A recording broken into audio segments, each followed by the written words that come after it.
Hello, Blart here with Dare to Defy 3. We still have a couple days before the next event, and so I guess I got a little bored and figured, you know what, I'm gonna free up Terra from this fight. I think I'd rather have her than Ursula for the upcoming content. So here we are. We have a team of Ursula, Lena, and Ace.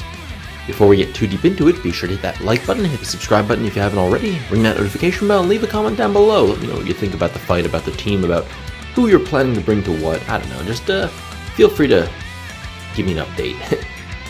So we're opening real quick with Ace's burst phase here. And you'll actually see I started with a basic HP attack. The reasoning there was sometimes with Ace's burst phase it can get a little bit awkward for me because, you know, using his LD gives him that use of blind stud for his HP plus, and I didn't want to waste trap procs by triggering it too early since their turn was coming up so soon. So I figured HP attack, and then this way I'll be able to use the blind stud at a more optimal time. We're all about optimization around here, aren't we? That being said, I will admit this is a bit of a scuffed run, especially later on. Some of my timing wasn't quite right, but I'm overall pretty happy with how it turned out. I mean, made score, made turn count, can't really complain, right? So, yeah, mostly just enjoying the new Ace. His traps deal a lot more damage. I know when he first had his C90 announced, people were a little bit miffed that his trap didn't have a double dump attached to it. You know, there was just a single HP attack. But that increased splash damage really does add up because it procs so often. It's not like most traps like, you know, Furion or Leon or whoever. Their traps only go off on enemy turns. Ace's traps go off every turn, and that really makes a big difference in terms of kind of translating the uptime of it into directly into damage. So you can see here, just dealing like a nice 300,000 damage every turn just from a free trap. The trick here for me is going to be timing my force time. As I mentioned in my last video, a significant Embrave debuff aura kind of kicks in around the 80% mark. Actually, I think around the 60% mark it starts kicking in, but then it gets really significant around 80%. And so we'd rather save our force time for after their force time is over. That was my figuring. I'm sure if I had like fully force enhanced Ursula and Ace, maybe I might have been able to use that plus the summon to get there first. But you see here it's close. I could do it right now, but I figure, you know what? Let's just let them play their force time out so that we have a nice, you know, no debuffed Embrave at all kind of thing to deal with. Ace is capping his damage still, so maybe I could have gotten a bit more aggressive. But I decided ultimately, you know what, we're just gonna not. This is my first time using Ursula, and I had heard she burns out easily, so I was actually using Brave attacks here, figuring I'll save a couple of her Tinkets for later in the fight.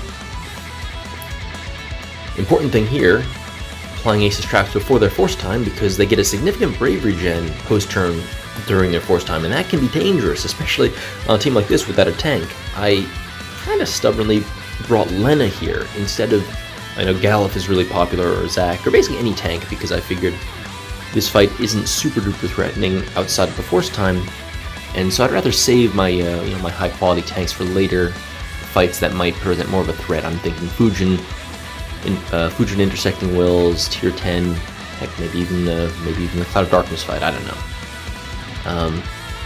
That was my thinking here with bringing Lena. I just wanted a bit of enhanced hit points to survive things and a bunch of battery to take advantage of Ursula's FR.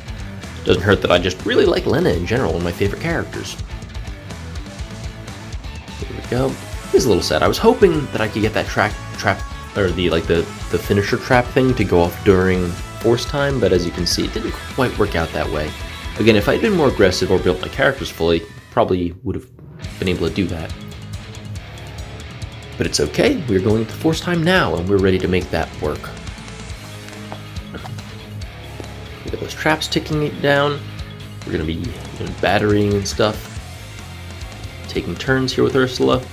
Pretty cool animations, not going to lie. I like the double up with her dad there. That's pretty neat. But the goal here, of course, is to try and push them below 50% while we're in force time, so we can get a bunch of trap activations off during that time. That's just a bunch of free turn-efficient damage, you know? There's one small thing which I hadn't noticed, which is going to mess me up later. You'll see with Lena, I had to use the Leo call because, as you can imagine, with Ace, that's pretty cool, given that Leo procs additionally for each one of his traps. There is a downside to it, though, which I had not really calculated or factored in here. I don't know if you can notice it now, but you might be able to. It's really the main disadvantage to using Leo call if you're not really prepared for it.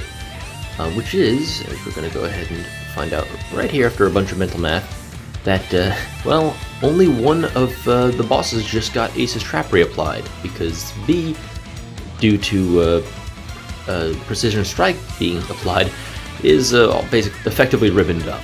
So that's nice. So we are losing out on one set of traps, which made me a bit nervous here, because B is, got several turns in a row right there. Luckily, since it's not force time, they don't have a Brave Regen or anything. They already used their recast, so that we aren't really worried about them doing anything seriously scary here. As for A, well, they're just gonna get trapped a whole bunch. I mean, a little bit sad. That's a lot of damage I'm missing out on because of that Leo buff, but it's okay. We'll still be able to, as I said, make turn count and scuffed run, but not disaster of a run. Yeah, no, 4-frame buffs. The funny thing is, actually, I realized, had I really thought this through, I could have avoided that because Ace has Seymour Call, which I had applied earlier and forgot to reapply. But that has a dispel effect and could have probably saved me a bit of headache if I had used it there. It wasn't until after I finished the run that I remembered, oh yeah, he had a second use of Seymour Call that I could have used at any point from here on. But nah, we're fine just kind of slugging it out with them. Their last 21% to go. Definitely feeling this fight, I guess the complaint of FR versus non-FR, it's interesting, because it definitely gives the fights a cadence, a tempo of sorts, with the gauges charging. But man, when you're not using an FR, it really feels like a slog. I think overall I kind of like it, just in the sense that it changes up how the game is played and not in a way that's utterly cancerous or something, I don't know. But I also kind of understand the complaints about the timing. So here, I'm saving Ace's last trap usage for right before they go into force time, because we're relying on those traps to keep us safe from that scary big post-turn Brave Regen. I have to say, both Ursula and Ace, their kind of quote-unquote on-turn damage is not very good. It's support level, maybe kind of a little below that even. But it's okay. Ace does a bunch of damage with his traps, and Ursula has a bunch of free turns, and good party support on top of it. Yeah, no, free turns all the way. And, we have a bunch of chakra. So here at this point I was a little bit thrown off by the whole Leo trap thing, so I was slightly tilted and thought to myself, I'll charge up the force time now. I'll charge it up now. Even though I wasn't planning on using it until after their force time was over. And so as you can see, I have several turns to go before A uses up the last of their force time, so I really didn't need to spam all those turns. It was just kind of a waste of time given the massive damage differential between being in and out of force time. But that's okay. We are still looking pretty. 43 turns in, we are doing just fine. They have just about 10% of their HP to go. We did use up all of Ace's traps, which is a little sad. I'll miss having those. But I think we can still clutch this one out. Clutch this one out? Sports fans, is it clench or clutch? I'm pretty sure whichever one it isn't is probably a really unfortunate kind of... Anyway. Well, yeah, feel free to comment down below with the correct usage of that terminology. This animation is mixed feelings.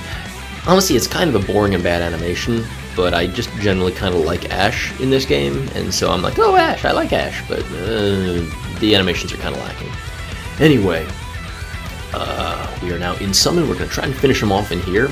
We got that trap lined up with Ace. Is it a trap? The post-BT effect? In any case, they're not surviving the summon phase. We're doing a bunch of damage with Ursula. We're going to go ahead and EX with Lena and finish them off here with Ace with that jackpot shot. Look at that. There we go. Well, so much for the thumbnail. I'll probably have to do something else. But anyway, there we go. A little rerun of this stage, the third Dare to Defy, in order to free up Terra. I hope you enjoyed. Thank you for watching, and I'll see you in the next video, probably for Fujin's Intersecting Wills. Adios!